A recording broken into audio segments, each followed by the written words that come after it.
Guruve Gaura Chandaya Radhikaya Tadare Krishnaya Krishna Bhaktaya Tada Bhaktaya Namo Namaha Vanchakalpatruviyascha Kripashindavevacha Patitanam Pavanebhyo Vaishnavebhyo Namo Namaha Jaya Shri Krishna Chaitanya Prabhu Nityananda Shri Advaita Gadadhara Sivasari Shri Gaura Bhaktavinda Hare Krishna Krishna Krishna Hare Hare Hare Rama Rama Rama Hare Hare Nama Om Vishnu Padaya Krishna Prashnaya Bhutale Shrimati Bhakti Vedanta Swamiti Namane Namaste Saraswati Deve Gauravani Pacharane Nirvishesha Shunyavadi Pashtacharishyatarine.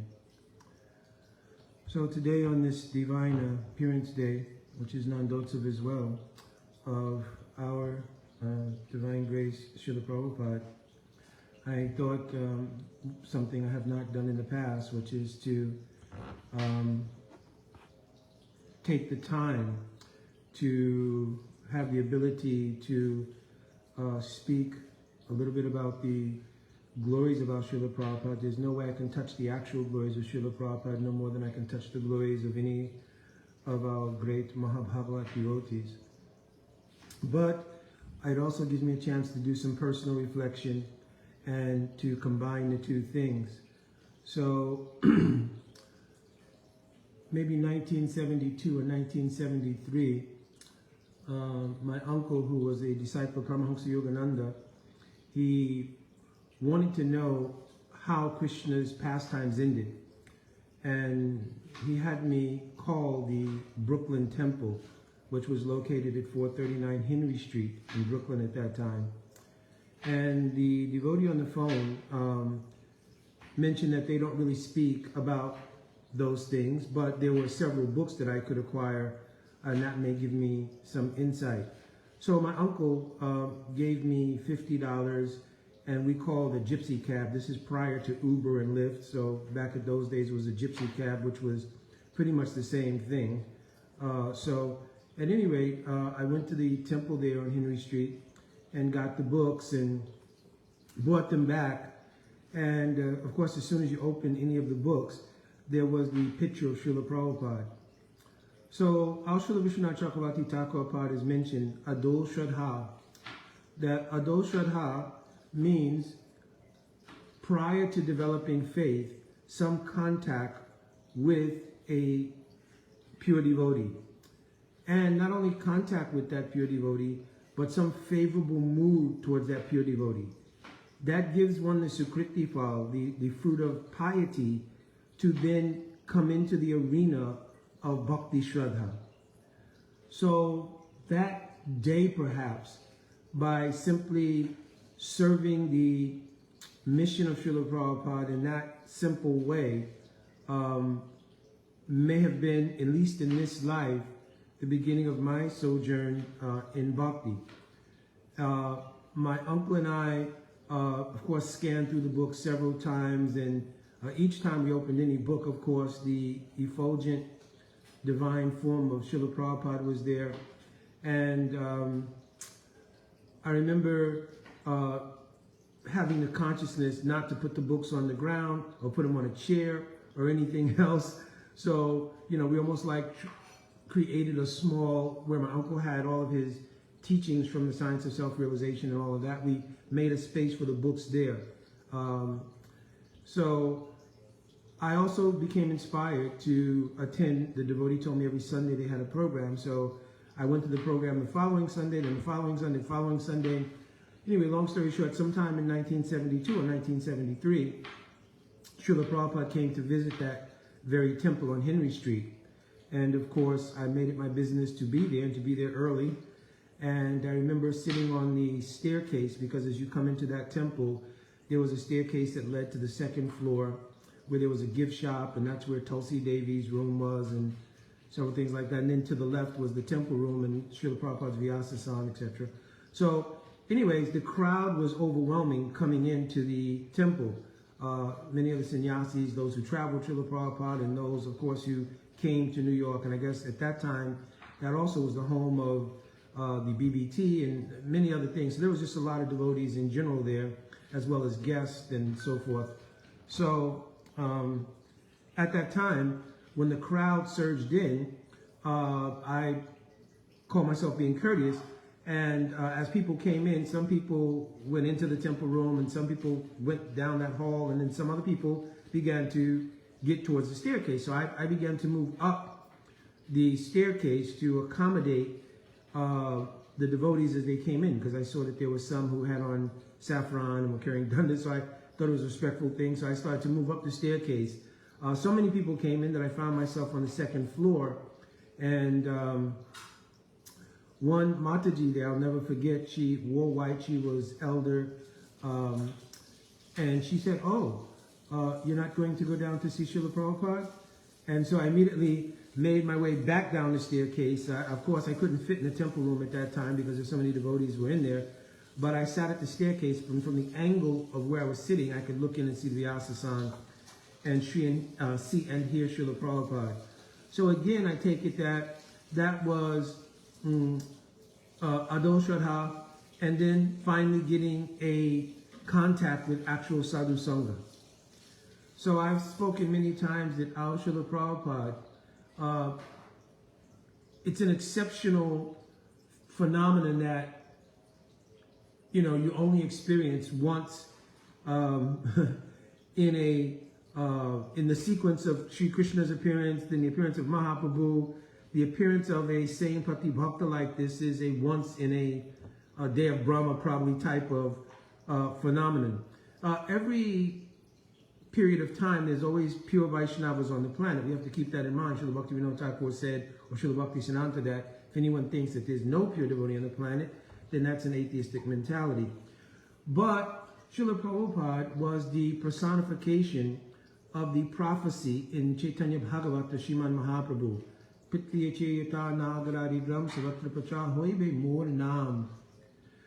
the Hare Krishna mantra Mahaprabhu predicted would be heard in every town and village. So every town and village, if not directly, at least by prabhav, has had some contact with the Hare Krishna movement. And of course, the persona of that prophecy was our Srila Prabhupada. By the extraordinary empowerment that Srila Prabhupada had, it's mentioned by one great devotee,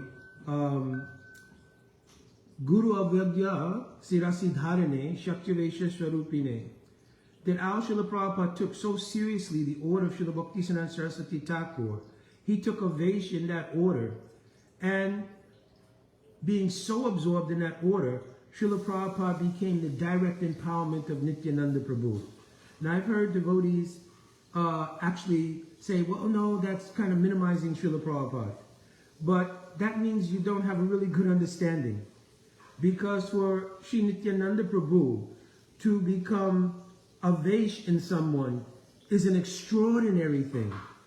It is not a minimization of the purpose. It's an extraordinary phenomenon of how Bhagavan, to accomplish the mission of delivering the fallen souls, this was particularly one of the specialities of Nityananda Prabhu. He demonstrated, Mahaprabhu told, Suno Nityananda Suno Haridas. And he gave them the order to preach. And when they had the order to preach, they went out and preached to the lowest among all, Jagai and Madai. And Nityananda Prabhu shed blood in order to deliver Jagai and Madai. In the same way, our Acharyas following in the line of Nityananda, especially our Srila Prabhupada, actually shed blood to deliver those in the entire world. So this kind of extreme empowerment, even Srila Prabhupada wrote in his books, one of the most quoted verses is Krishna Shakti Vina Nahe Tava Pavaratam. Unless one has a specific empowerment like this, it is impossible to preach all over the world like this. So Srila Prabhupada not only was the fulfillment and personification of the prophecy of Sriman Mahaprabhu, but Srila Prabhupada also was the anchor in the boat of mercy of Chaitanya Mahaprabhu. Because Srila Prabhupada did not come for 1 or 2 days, give a little message, and then go back to the intimacy of his own personal bhajan.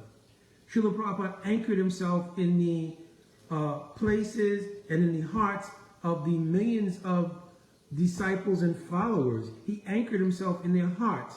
And by his prabhav, by his influence, he grew an entire manifestation of the tree, one of the branches of the tree of Mahaprabhu. So this is an extraordinary thing. But my Guru Parapadma, Nitya Lila Pravishna Vishnu Paraparamhamsa, Ashtotaras of the Sishimaj, Srila Bhakti Vedanta Narayan Goswami Maharaj.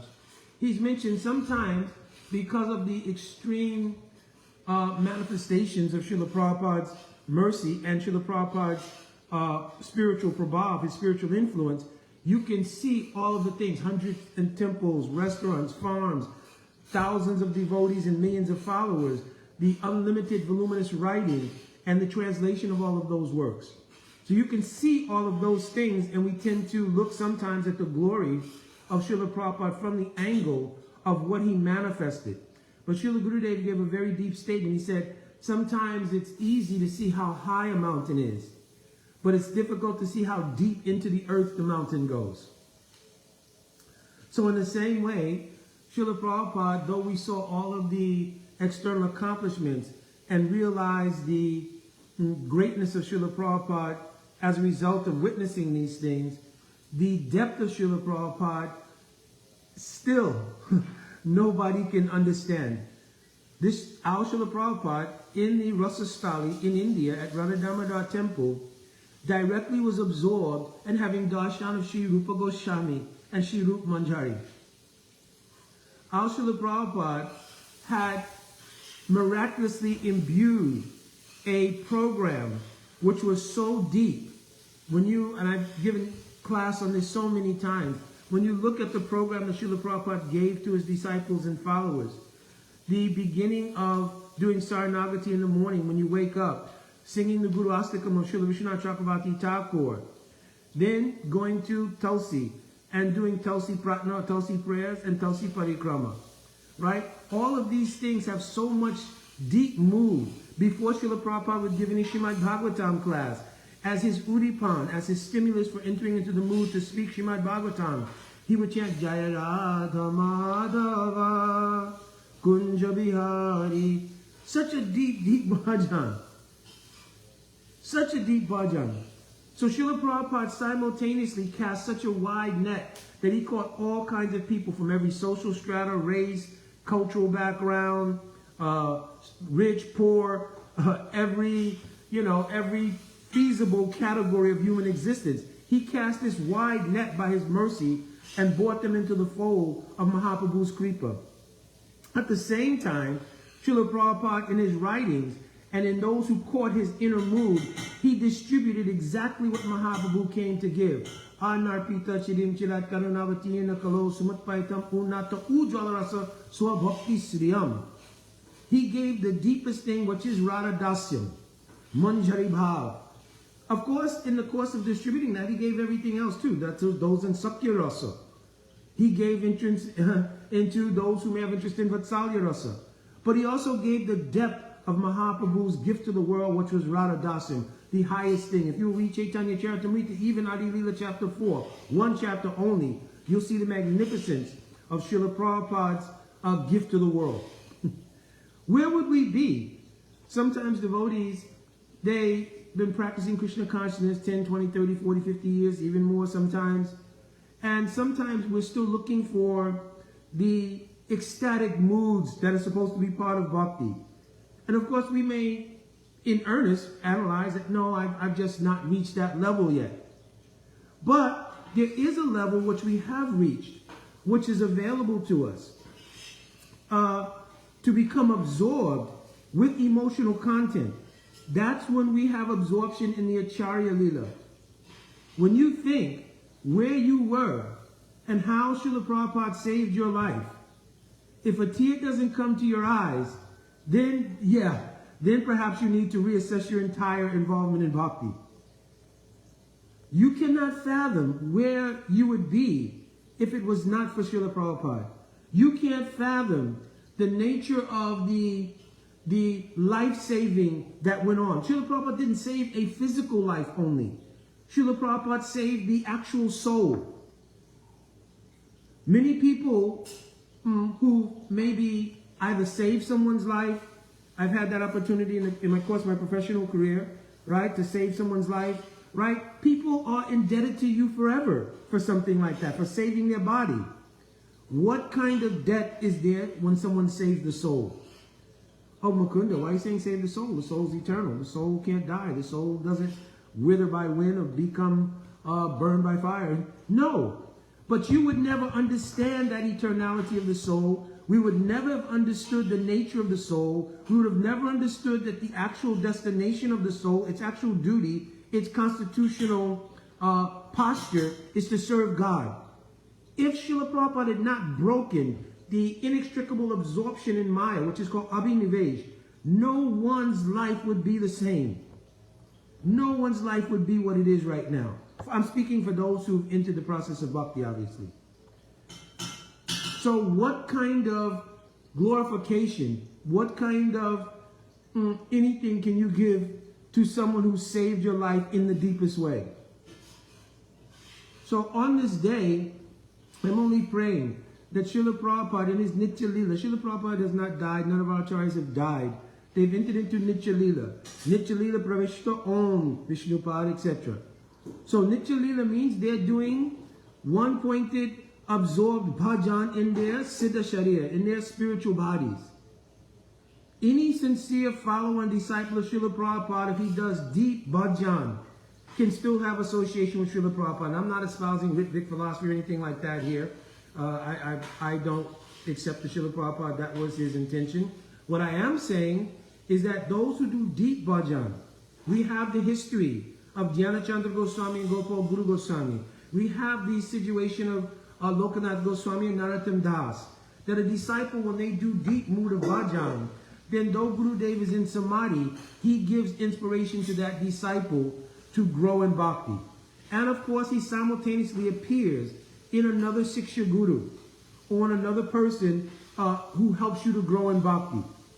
So we should see Siksha Guru is not different from Diksha Guru. Srila Krishnadas Kaviraj Goswami clearly mentioned they are the same with two different functions. So where I see the inspiration to grow in bhakti, I see the influence of my Guru Pada Padma. So Srila Prabhupada still to this day is giving so much kripa, so much mercy. Only way to access it, however, is through the process of bhajan. So I'm praying on this day that Srila Prabhupada will bestow his causeless mercy on this destitute soul.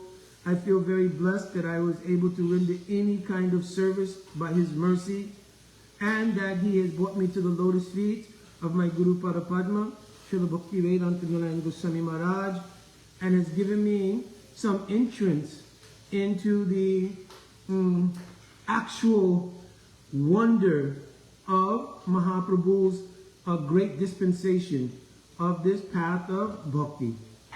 So I also pray to all the devotees who are the foot dust of Srila Prabhupada, that you'll also bestow upon me your causeless mercy. So, Dandavat Pranam, Srila Prabhupada ki jai, Srila Gurudeva ki jai, Guru Parampara ki jai. Jai, Radhe Radhe.